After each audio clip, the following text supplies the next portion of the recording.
You've probably heard all about how capable the iPhone 11 Pro's camera is, but today we're going to push it to its absolute limit. We've got the Beast Grip, which is going to let us mount a full-frame camera lens onto the phone, but we've already done this on past phones in this series, so for this particular episode, I'm introducing 3 completely new pieces that are going to help to elevate the video to a whole nother level. So first up, in this massive package titled Great Video Maker, we've got a slider, but not just any slider. This is an electric motorized slider, which means if we mount the Beast Grip on top of this, we'll be able to remotely control it, and this means you can do things like time lapses or just generally add a bit of motion to your recording.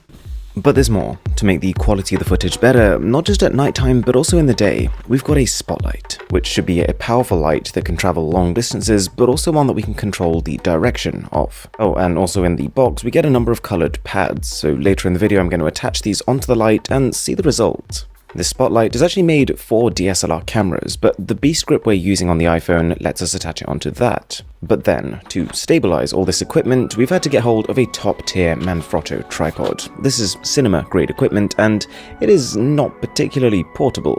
Anyways, I spent a morning just checking everything, making sure it all works, and it was finally time to take the rig to London to test it. So, I'm now going to show you my top 7 things about this rig and what it lets you capture with a smartphone. I think it's going to surprise you. Number 7, with just the smartphone and the lens alone, it's impressive how cinematic the footage is. The first thing you're going to notice is depth of field. You get natural DSLR-like background blur, and this is pure optics. There's no software trickery at all. But there is a catch. The video quality itself can take a bit of a hit. The only way we're able to mount these lenses onto the phone is via something called a DOF adapter. And to use one, you've got to turn off the image stabilization built into the phone. And it also results in less light, a flipped image, and a smaller capture frame. You have to use a bit of digital zoom to compensate, and a piece of pro software in order to flip the image back to how it should normally be. And so it doesn't sound great, but the rig also has a few notable advantages. Plus, the accessories we're going to be attaching onto it, they're going to counter a lot of its weaknesses. So the idea was I was going to carry this entire setup to central London, where I seem to end up for every single one of these videos, and let me tell you, it didn't feel very portable at the time. But we got there in the end, and this brings me on to number 6, stabilization. Using a tripod of this kind of caliber gives you rock-solid stabilization, which means we can just plonk the phone on top, without the lens to start with, and capture London's skyline. And by accelerating this footage, it really exaggerates the contrast between the static parts of the frame and the moving parts. If we add the slider into the mix, things get really interesting. All of a sudden you can get these beautiful sweeping time lapses. The extra dynamism you get compared to just a static one makes footage way more engaging. It was also just good to see that whenever recording with the iPhone 11 Pro, I literally noticed 0 spots of overexposure. It does a really good job creating a balanced image. I even tried a slider shot using the phone's ultra-wide camera, and we managed to fit the entire shard into one frame. That's the tallest building in the country. If we bundle all 3 together, the tripod, the slider, and now the lens too, you'll notice 3 things. First of all, this looks amazing, in part due to the accidental black and red color coordination. The second thing is that, yes, this is clearly overkill. If you were going to get this much equipment, you should almost definitely just use a DSLR to record, but the idea here was to see what the upper limit was in terms of what the iPhone 11 Pro can record. And that brings us on to the third thing, the quality, because it's pretty high. This video is also partially inspired by the idea that a lot of commercials for smartphones that are entirely shot on these devices are done in a similar way. It's very rare that a company will literally just take the phone on its own and use it. So the message so far is not really that smartphones are now just as good as DSLRs, because to achieve this effect you need quite a lot of equipment, but we can say that smartphone camera sensors, as well as all the software that goes around them, are getting pretty great and capable of some stunning footage. This lens also has the spin-off effect of being able to pull focus while shooting from the background to the foreground, or vice versa.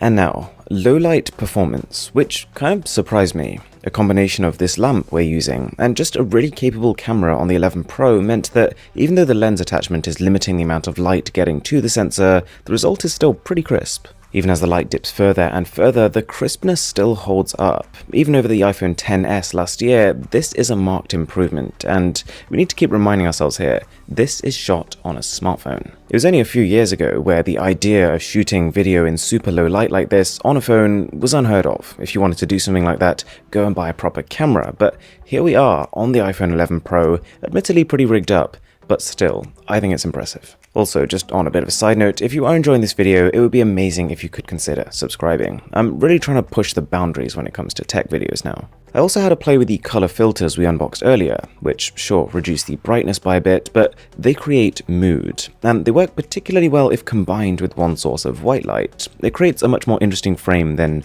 just having plain colored lighting all over.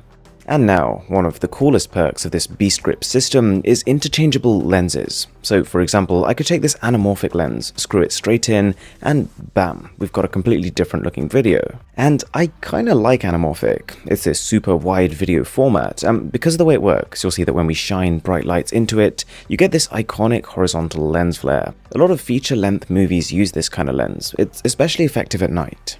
Now, probably my number one favorite thing with this setup is photos, to which you might be thinking, what? But it's easy to forget that having a DSLR lens here makes every shot a portrait mode shot. Yes, the images are upside down when you're using the normal camera app, but the results speak for themselves. There's no software trickery, you don't need to worry about edge detection, this is real background bokeh.